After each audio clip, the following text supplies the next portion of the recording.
Sarah hummed softly as she folded the last of her clothes into the suitcase. The trip she had been dreaming about for months was finally happening. A week in the Maldives, just her and her husband, Mark, in a luxury resort by the ocean. After years of being the perfect wife, cooking, cleaning, supporting his career, this vacation felt like a well-earned reward. She glanced at the bedside table where their passports lay. Everything was set. All that was left was for Mark to come home so they could head to the airport. But when he finally walked through the door, there was no excitement in his eyes. Instead, he looked at her with an expression she had come to recognize, cold, dismissive, cruel. Sarah's heart sank. "Mark? What's wrong?" He scoffed, tossing his jacket onto the couch. "Wrong? Nothing's wrong, Sarah. I just came to tell you, you're not going on that trip." The suitcase in her hand nearly slipped. "What?" Mark walked over to the table, picking up the passports. With a smug smirk, he held up hers. "You don't need this." Before Sarah could react, he reached into his pocket, pulled out a lighter, and flicked it on. No, she gasped, lunging forward. Mark held her back with one arm, his strength overpowering her as he set her passport on fire.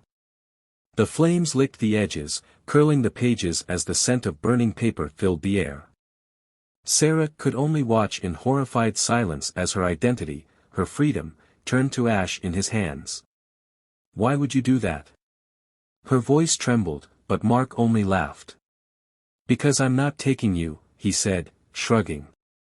"You're staying here. That's what you're good at, right? Cleaning, cooking, being a good little housewife.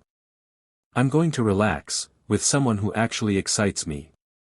Sarah felt her whole world shatter in that moment. Her hands clenched into fists. "You're taking someone else?" Mark smirked. "Yes. And if you cause a scene, don't forget, I pay the bills. This house. My money. The car. Mine. Your little comfortable life. All because of me." Sarah stared at the man she had given her heart, her years, her loyalty. How had she been so blind? She took a deep breath, suppressing the rage and humiliation burning in her chest. Mark mistook her silence for surrender. He patted her shoulder, his voice dripping with mockery. "Be a good girl and stay put, okay?" He yawned and stretched. "I'm going to bed. Got a flight to catch in the morning." Sarah said nothing. But inside, she had already made a decision. By morning, she would be gone. And Mark? He would wake up to a nightmare. Sarah sat motionless on the bed long after Mark had gone to sleep, his snores filling the room like a cruel reminder of his arrogance. The scent of her burned passport still lingered in the air, mixing with the bitterness rising in her chest. She had sacrificed everything for this marriage, her career, her dreams, her independence, only to be treated like a disposable rag. But not anymore. Mark thought he had stripped her of her freedom, that without a passport and his money, she would be trapped. He believed she would obediently stay behind, heartbroken and waiting for his return. He was wrong. Sarah wasn't waiting. She was leaving. She moved carefully, not wanting to wake the man who had just destroyed her dignity. She pulled out an old duffel bag from the closet and began packing only what she needed, important documents, a few clothes, and the stash of cash she had secretly saved over the years. Mark always assumed she had no money of her own, that she depended entirely on him. But Sarah had long learned to prepare for the worst. And tonight, the worst had happened. As she zipped up the bag, she glanced at her wedding photo on the nightstand. The woman in the picture looked happy, hopeful, in love. Foolish. Sarah grabbed the frame, turned it over, and removed the photo. She wasn't taking memories with her. She was leaving them behind to burn like her passport. Before she left, she needed to make sure Mark never forgot this night. She went to his closet and grabbed his most expensive suits, the ones he wore to impress his business partners, and stuffed them into a trash bag. Then she went into the bathroom and poured bleach all over them. Next, she took his cologne collection, his prized possession, and emptied every bottle down the drain. Then came the bank accounts. Sarah had never been interested in Mark's business dealings, but she knew enough. She logged into their joint account and transferred every penny into a private account in her name. It wasn't stealing, she had worked for years, and that money belonged to her just as much as it did to him. Then, the final touch. She opened his laptop, accessed his emails, and forwarded every single love letter between him and his mistress to his family, his boss, and even his best friends. By the time Mark woke up, his world would be in flames. She grabbed her bag, took one last look at the man who had betrayed her, and walked out the door, never looking back. The morning sun filtered through the curtains as Mark stirred in bed, stretching lazily. He had slept deeply, dreaming of cocktails on a beach with his mistress. A victorious smirk tugged at his lips. Sarah must be devastated by now, crying somewhere in the house. Good. Rolling out of bed, he grabbed his phone to check the time, but his screen was flooded with notifications. Hundreds of emails. Dozens of missed calls. His heart skipped a beat. His boss, his colleagues, his family, even his mistress had all sent him urgent messages. Frowning, he opened the first email. Subject: I thought you were a family man. It was from his boss. Mark's hands trembled as he read the forwarded messages, emails he had sent to his mistress. The ones where he called Sarah a useless maid, where he mocked her for believing he was faithful, where he promised his mistress an expensive vacation at Sarah's expense. His mouth went dry. The next email was from his mother. His mother's message was brutal. She knew everything now. Mark's stomach twisted. How? Who would have? Sarah. His head snapped toward the closet, and his panic deepened. His suits were missing. He yanked the closet doors open, only to find a pile of ruined fabric reeking of bleach. His jaw clenched. His expensive cologne bottles. Empty. He stormed to the bathroom, chest heaving, and turned on the sink. Nothing came out, his colognes had been washed down the drain. His breath came in ragged gasps as he sprinted to his laptop. Maybe he could salvage something. He powered it on. Wrong password. He tried again. Wrong password. No, no, no, he growled, slamming his fist on the desk. Then, a folded piece of paper caught his eye. A note. With shaking hands, he picked it up and read. Dear Mark, you took away my passport, thinking you could trap me. You thought I would stay, cook, clean, and cry while you went off with your mistress. But you forgot something, I am not a fool. So while you slept peacefully, I made sure you would wake up to a nightmare. Your boss. He knows what kind of man you are. Your family. They finally see the real you. Your mistress. I hope she enjoys being with a broke, jobless man, because I drained our joint account. I didn't take revenge, Mark. I just gave you the life you deserve. Enjoy your vacation. Sarah. Mark's knees buckled. His phone rang, it was his boss. He was about to be fired.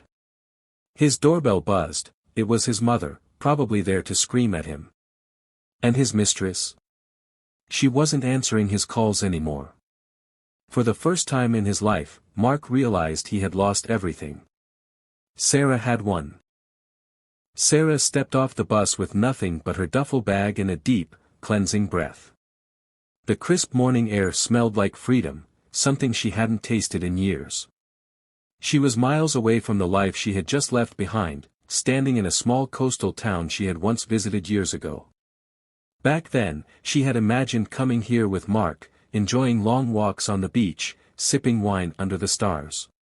But Mark was no longer part of her future. She pulled her phone from her pocket and turned it off. There was no point in checking for messages, she didn't need to hear Mark's desperate attempts to fix what he had broken. He would never find her.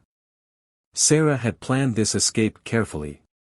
She had a private bank account that Mark knew nothing about, where she had been secretly saving money for years. And thanks to last night, she had drained their joint account too. For once, she was in control. Checking into her new life. She walked down the quiet streets until she found a quaint little inn overlooking the sea. The sign read Ocean Breeze Bed and Breakfast. Inside, a kind-looking woman in her 50s stood behind the front desk. She had soft blue eyes and a warm smile. "Good morning, dear," the woman greeted. "Need a room?" "Yes," Sarah said, adjusting her bag. "Just for a few nights. I just arrived in town." The woman nodded, her gaze full of understanding. "New beginnings." Sarah hesitated, then smiled. "Yes. Something like that." She paid for the room in cash, no credit cards, no paper trails. Letting go of the past. The room was small but cozy, with a view of the ocean. As she set her bag down, she caught her reflection in the mirror. She looked different. Not because her hair was messy from traveling or because she wore no makeup, but because for the first time in years, she saw herself. Not Mark's wife. Not the woman who cooked and cleaned and waited for love that never came. Just Sarah. She sat on the edge of the bed and let out a deep breath. This was her chance to start over. To rebuild. And this time, she would do it for herself. As the waves crashed outside, Sarah lay back and smiled. For the first time in a long time, she felt at peace. And as for Mark, he was waking up to his own nightmare. Sarah woke up to the sound of waves crashing against the shore, a soothing reminder that she was free. Truly free. For the first time in years, she had slept without anxiety gnawing at her chest, without the weight of Mark's presence suffocating her. She stretched her arms and smiled, embracing the quiet peace of the small coastal town she had chosen as her fresh start. Today wasn't just a new day, it was the beginning of her new life. Exploring the unknown. After a quick shower, Sarah dressed in a pair of jeans and a simple blouse. No expensive dresses. No forced perfection. Just her. She stepped outside the inn and walked along the boardwalk, inhaling the salty air. The town was alive with early morning activity, fishermen unloading their boats, locals chatting over coffee at small cafes, shopkeepers arranging their displays. She had no plan. No job. No certainty. But she wasn't afraid. She stopped in front of a cozy little cafe named the Lighthouse Roastery. The smell of freshly brewed coffee drifted through the open doors, making her stomach growl. Inside, a tall woman with curly red hair greeted her with a bright smile. "Morning. First time here?" Sarah nodded. "Yeah, I just got into town." "Well, welcome. I'm Emma, the owner." The woman wiped her hands on her apron. "You look like you could use a good cup of coffee and a fresh start." Sarah blinked. "How did you?" Emma chuckled. "Honey, I've lived here long enough to recognize a woman who's running from something." Sarah hesitated before exhaling with a small laugh. "Let's just say, I left behind someone who didn't deserve me." Emma grinned.